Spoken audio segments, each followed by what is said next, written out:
এই বর্ষার মরশুমে বাড়ির ছোট থেকে বড় সবাইয়েরই কিন্তু কম বেশি শরীর খারাপ থাকে।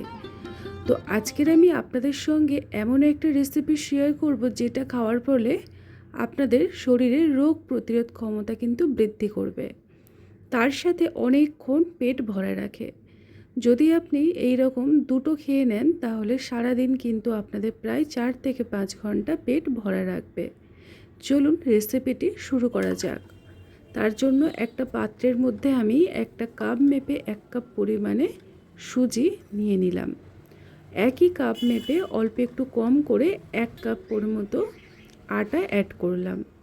তার সাথে 2 চামচ নারকেল কোড়া, খুব সামান্য পরিমাণে লবণ অ্যাড করে দিলাম। মিষ্টি জাতীয় জিনিসে লবণটা না দিলে কিন্তু একদমই চলে না।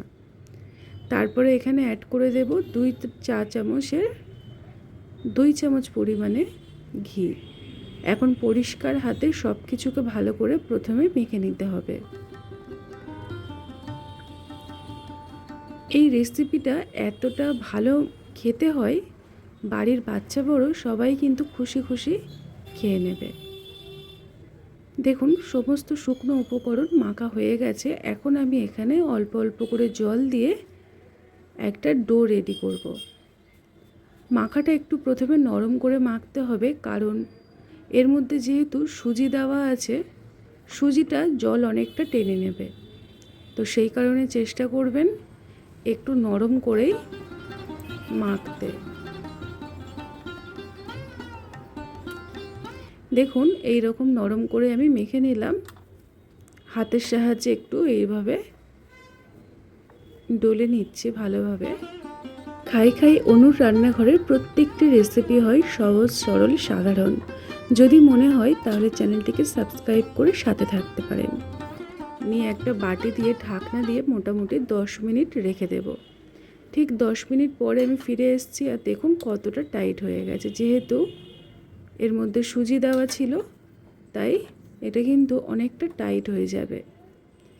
এর মধ্যে থেকে অল্প অল্প করে আমি আটা কেটে নিচ্ছি, নিয়ে এই রকম গোল করে হাতের সাহায্যে চ্যাপ্টা করে নেব। দেখুন একই রকম পদ্ধতিতে আরও একটা আমি আপনাদেরকে বানিয়ে দেখাচ্ছি। আমি এখানে গোল করে চ্যাপ্টা করছি, আপনারা চাইলে লম্বাভাবে করতে পারেন। নিজেদের পছন্দ মতো শেপ দিয়ে রেডি করে নেবেন। এই রকম পাতলা করে নিলে ভাজতে সুবিধা হয়। এখন কড়াইতে তেল হালকা গরম থাকবে, তার মধ্যে আমি একে একে দিয়ে এগুলোকে ভেজে নেব। এগুলোকে কিন্তু ডিপ ফ্রাই করতে হবে, সেই কথাটা আপনারা কিন্তু অবশ্যই করে মাথায় রাখবেন। একদম কম আঁচে রেখে ভাজবেন, তাহলে এগুলো ভিতর থেকে মুচমুচু করে ভাজা হবে। একটা সাইড যেহেতু আমার ভাজা হয়ে গেছে, তাই আমি এগুলোকে উল্টে দিয়ে অপর সাইডটা ভেজে নেব। এগুলো ভীষণ খাস্তা হয়। যখনই তেলটা গরম হয়ে যাবে দেখবেন আস্তে আস্তে ভেজে হালকা হয়ে ওপরে উঠে আসছে। আমার একটা সাইড ভাজা হয়ে গেছে, আরও একটা সাইড উল্টে পাল্টে সমস্তটা ভেজে রেডি করে নেব।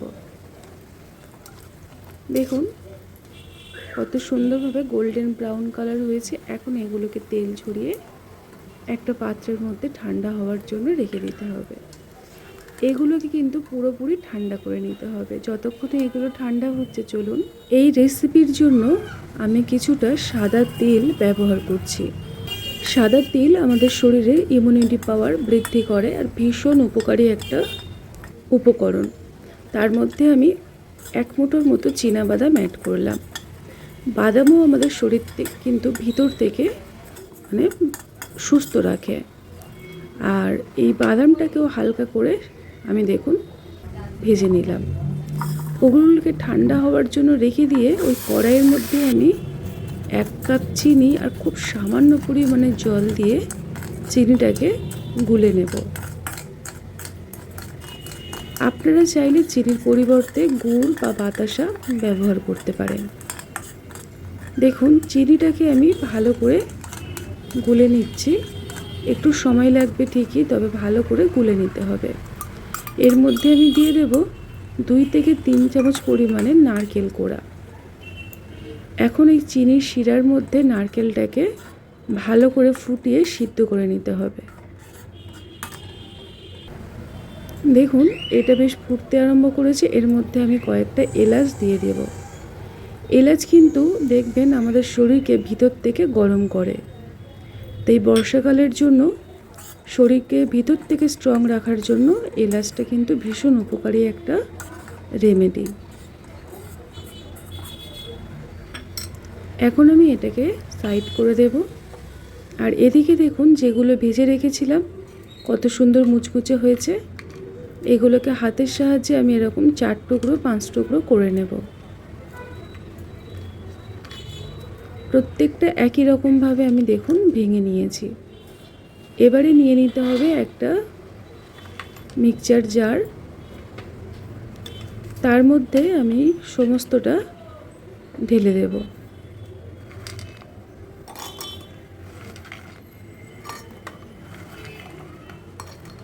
এখন বারে বারে আমি মিক্সিটা ভালো করে চালিয়ে একদম মিহি করে গুঁড়ো করে নিচ্ছি।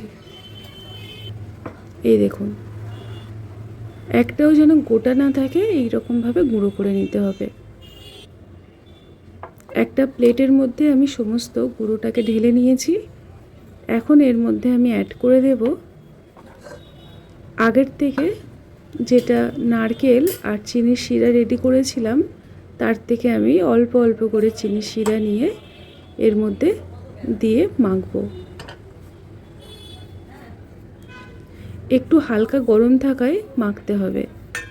এর মধ্যে আমি দিয়ে দিলাম সাদা তিল ভাজা আর বাদাম যেটা নিয়েছিলাম ওটাকে আমি মিক্সারে গুঁড়ো করে নিয়েছি। এবারে সমস্ত উপকরণ খুব ভালো করে মেখে নেব। হাতের সাহায্যে ঘষে ঘষে কিন্তু চেপে চেপে মাখতে হবে। আমি দেখুন আরও একটু চিনির শিরা আর নারকেল অ্যাড করে দিলাম।